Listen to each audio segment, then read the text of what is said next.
Viewers, the Modi government has launched its first diplomatic strike on Pakistan following the ghastly terror attack in Pahalgam. The government has shut the Atari border and Pakistan nationals have been asked to leave the country, and SAARC visas to Pakistanis have also been cancelled. But possibly the biggest diplomatic hammer blow so far has been the decision to put the Indus Water Treaty in abeyance.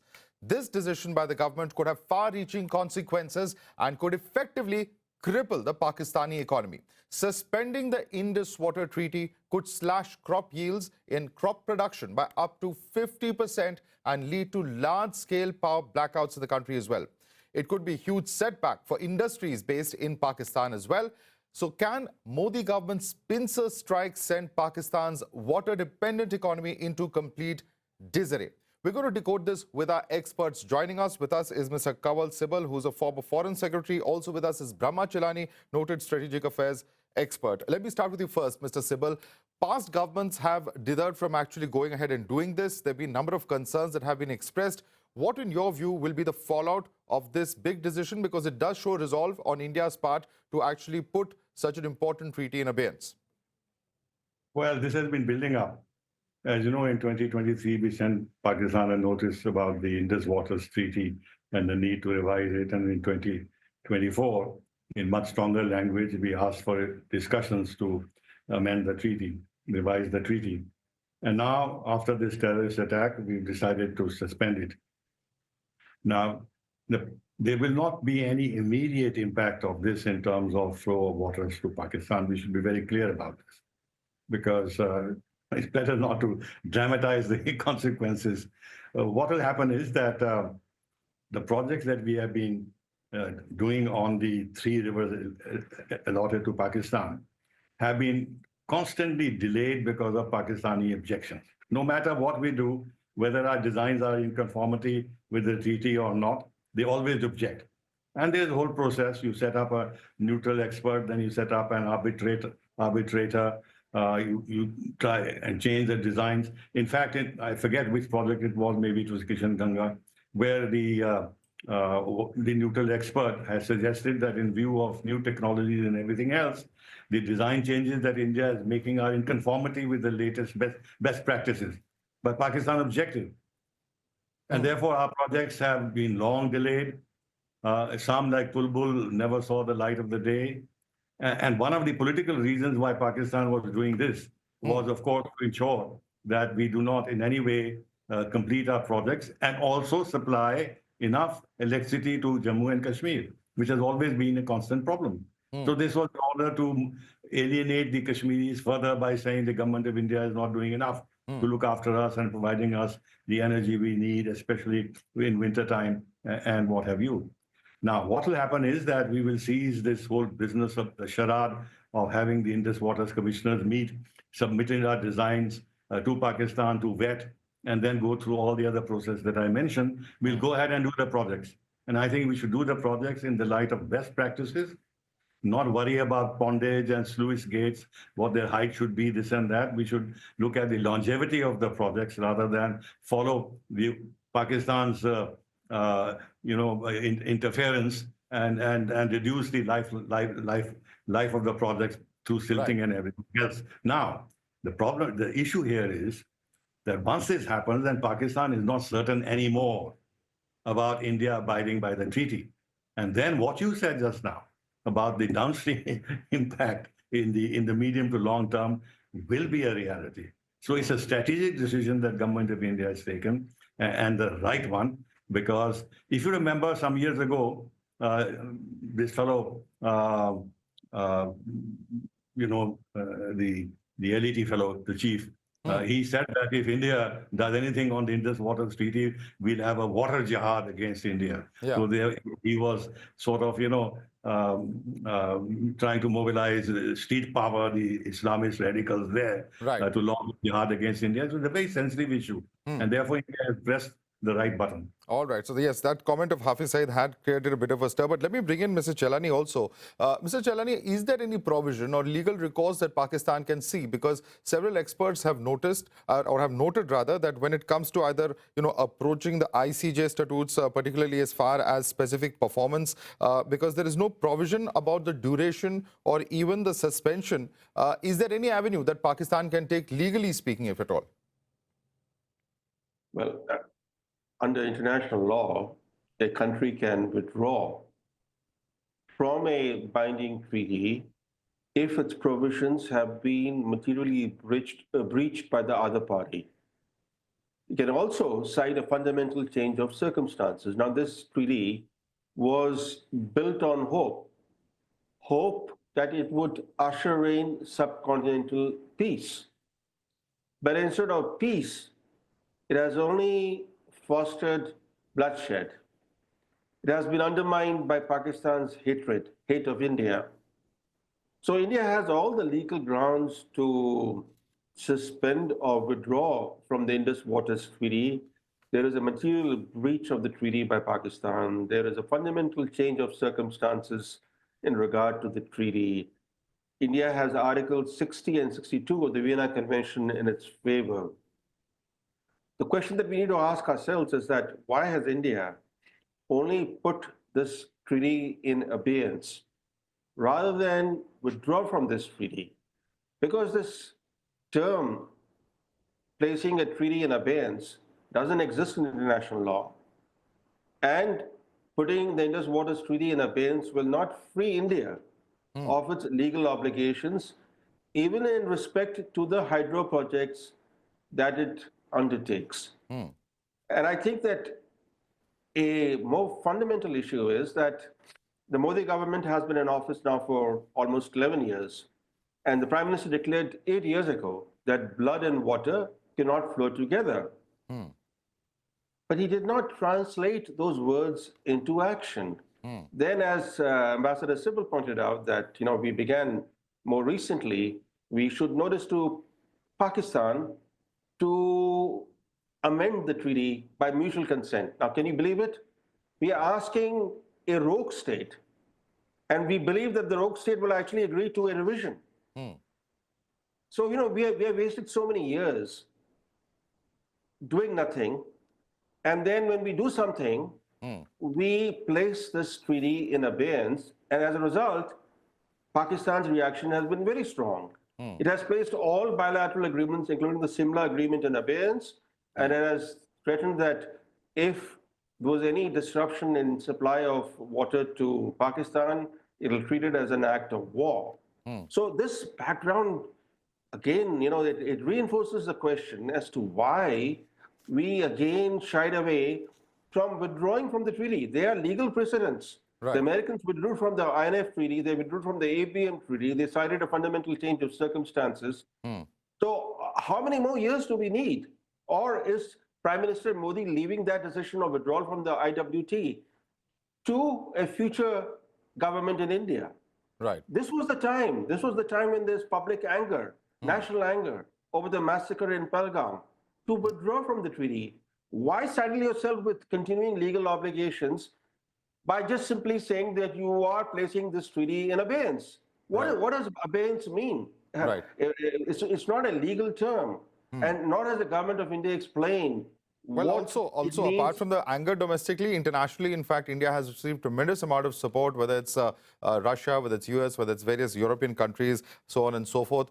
There is, of course, an environment, internationally speaking, at this point of time that many consider is perhaps the best place as far as India is concerned. But I want to draw Mr. Sibal's attention to one statement that's come in, and this is a statement that's come in from the Pakistan PMO.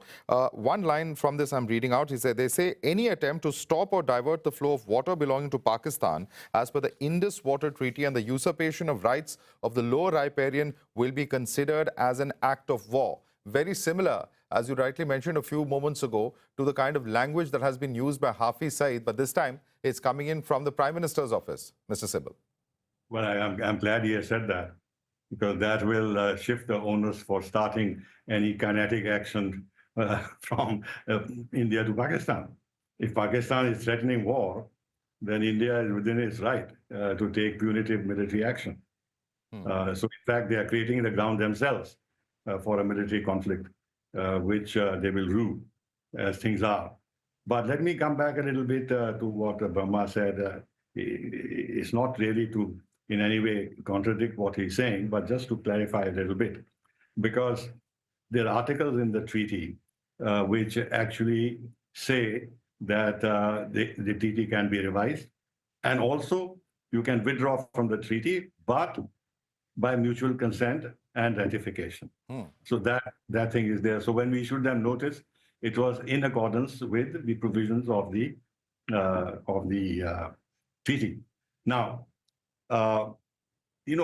if you hold the treaty in abeyance or whatever, what actually you're doing is you are going to go ahead with the projects which are under construction and future projects without consultation with Pakistan.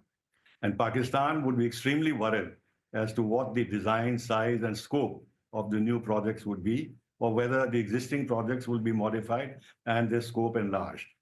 So this Pakistan comes under serious pressure, and the initiative is in our hands.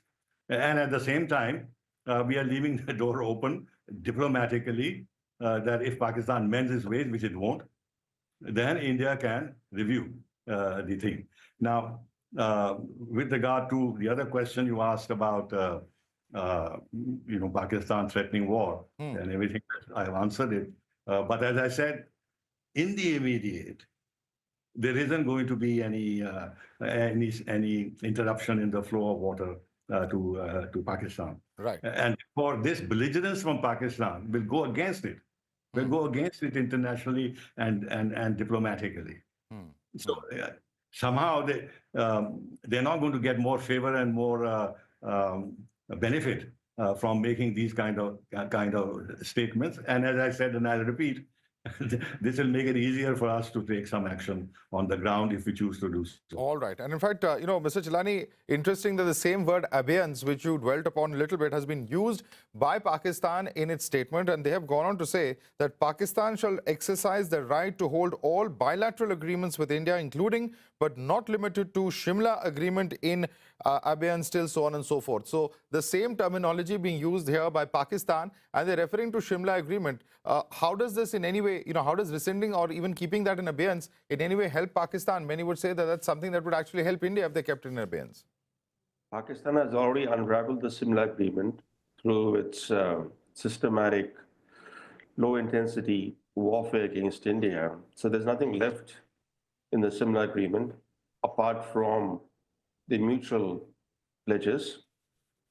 But I think it's important to keep in mind that for any treaty to survive, it's not just the Indus Water Treaty, it's any treaty. For any treaty to survive, the advantages it confers on all parties must outweigh the duties and responsibilities it imposes.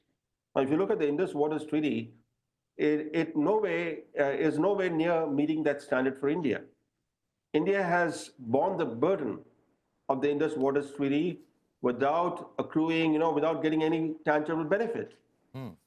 So what has been called by many analysts as the world's most successful water treaty has only benefited Pakistan. There has been no benefit for India. And so this is the irony of it, that on one hand, it remains the world's most generous water sharing treaty, under which more than 80% of the waters of the six-river Indus system have been reserved for Pakistan. India's share is less than 20%. And yet, far from placating Pakistan, far from bringing peace to the subcontinent, this treaty has only whetted Pakistan's territorial ambitions. In fact, 5 years after this treaty was signed in 1960, Pakistan launched a full-fledged war in 1965 to grab J&K because it linked territorial control of the rivers from, the control of the territories from where these rivers flow to Pakistan with its own water security. So far from even bringing peace, as India had hoped very naively, this treaty has contributed and fostered Pakistan's territorial revisionism. This is the irony that, that even then, We are not abandoning this treaty. We're not withdrawing from it. Absolutely, absolutely. And Mr. Sibal, what would your expectation be, as you rightly mentioned, any kind of kinetic action on India's part? And, there has been a sense of view expressed by several experts that past we have had surgical strikes. We've seen the Balakot airstrike as well. But that really hasn't changed things fundamentally on ground zero. What is the step that India can take that would drastically change things once and for all so that these kind of acts of terror are not repeated? Mr. Sibal. Well, I don't think that is easy to remove the threat of terrorism once and for all in any geography. Look at the war against terror that the United States has fought. And at the end of it, what is it that they've been able to achieve? Look at what France has done in West Africa. They went in to fight terrorism, and not only have they not succeeded, they've been asked to go away. Russia, despite its very robust actions against terrorism, has suffered terrible terrorist strikes. And you have a situation where actually international terrorists, including Islamic State or whatever else, have had the support of Western countries who also declared a war on terror. And an erstwhile emblematic terror figure has now become the president of Syria with the support of the sections of the international community. Therefore, one should be realistic in terms of what military action can achieve. And therefore, decisions regarding military action have to be taken extremely carefully and with the clear-sightedness that you're not going to be able to resolve the problem. Now, in this case, there's an additional problem. This wretched country has also nuclear weapons, and that limits what you can do. Now, beyond the nuclear threshold, there are certain things you can do. After all, Russia is being attacked indirectly by NATO powers, despite being probably the most powerful nuclear country in the world. So you can do it. And therefore, one of the things is to end this wretched ceasefire in POK. How is it serving? Yes, there will be some price to pay in our border regions, but at least put enormous pressure on the Pakistan army that's already employed on its western border and is facing a terrible situation with regard to the Balochistan Liberation Front and the Taliban, their own creatures. This is one thing you can do. Now, if Pakistan retaliates, then you have more options, naval and others. And I think government of India has given a signal already. They've asked the three service chiefs to get together and obviously to examine what the possibilities are. Now, we should watch as the thing develops. There's no need to spend all our ammunition at one go. Now, but just one point which Brahma mentioned, because he's a great expert on water. He's written this excellent book on water. Therefore, he knows the subject in and out. Now, with regard to the Simla agreement, just you are a very prominent anchor. Do you recall any statement by the Sharifs and by Imran Khan, by the military leadership of Pakistan, mentioning the Simla agreement? They don't mention it. True. None at all. Although this is an agreement which has been registered with the United Nations. So it has that kind of imprimatur. But they have discarded the Simla agreement in addition to the reasons Brahma mentioned about starting wars and promoting terrorism, and the new army and the army chief, this rabid bigot, saying that Kashmir is the jugular vein of Pakistan, the kind of thing Nawaz Sharif has also been saying in the past. Right. They have disowned the Simla agreements, and now for them to say we are holding this in abeyance is poppycock, is rubbish. All right, all right. We'll have to leave it there, Mr. Sibal and Mr. Chellaney. I'd like to thank both of you for joining us and explaining to us really the implications of what we're looking at and what we can perhaps expect in coming days as well when it comes to Pakistan. Thank you so much for joining us on the show this evening.